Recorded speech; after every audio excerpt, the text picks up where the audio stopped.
Hi there, your computer friend Connie here. Welcome to this lesson on OneNote where we're going to talk about how easily you can create screen clippings and put them into your notebook. So let's say you're trying to learn something like, hey, maybe this OneNote course or maybe another course that you're taking with me, and you're trying to capture those screenshots and go, I need to remember that and put some instructions beside it. Well, you can easily do that within OneNote. So we're going to go to the Insert toolbar, and then from the Insert toolbar, screen clipping is one of your options. So I'm going to have this screen ready to go, a Microsoft Teams screen, and I'm going to clip this and put that into my OneNote notebook. I'm going to go back to OneNote. I'm going to click on screen clipping, and it minimizes OneNote now for me so it can let me see my screen and see if I have more than one screen. I'm actually have both of them available to me, but we want to grab the one that's in front of us here. So I'm just going to grab part of it here, and let's say this part of the screen is what I'm looking to capture.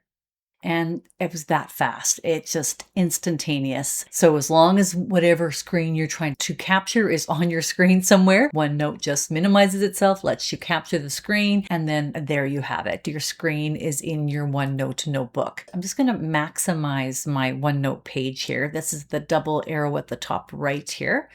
And so now you can see that screen that it captured, and I can actually grab the double arrow on any corner of this graphic. I'm just going to grab it, and it's going to make it a little bit smaller. And then I'm just going to hit the double arrow to put it back to normal view again. And now it's a great time for me to use my draw toolbar to go to my shapes. Maybe I want to put a circle around something, and then put a circle. And then of course I can go back to just regular typing. Let's just say I want to type something. So if I want to type something about what's on my screen, because this is a graphic, I just have to type outside of the graphic. So just kind of a little trick for you here. I'm going to maximize my screen again, just so I have more room to work. So I'm just going to hit the full page view on the top corner there. And I'm just going to click beside the screen. So I want to put the typing over here, but I can't type over here right now. I can drag the typing onto there. So let's just click here, and we'll just say, so I've got my typing, and I'm going to go to the double arrow to get back my toolbars again. And so my typing, if I scroll over, I'll see it's over there. So I'm just going to drag it over a little bit closer. And while it's highlighted, let's just bold it, change the color of it. Maybe we'll change it to red.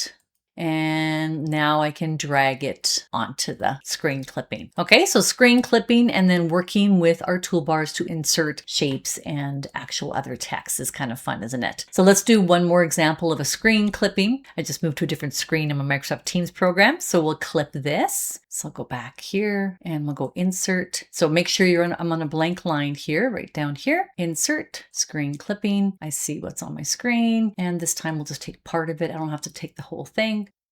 And whatever I put that box around is what it has clipped. All right, so super easy, not a very long lesson. Just practice that screen clipping and practice the other tools that you have on your draw toolbar so you can make everything give you that much more information and help you out. Okay, thanks for watching. Bye-bye.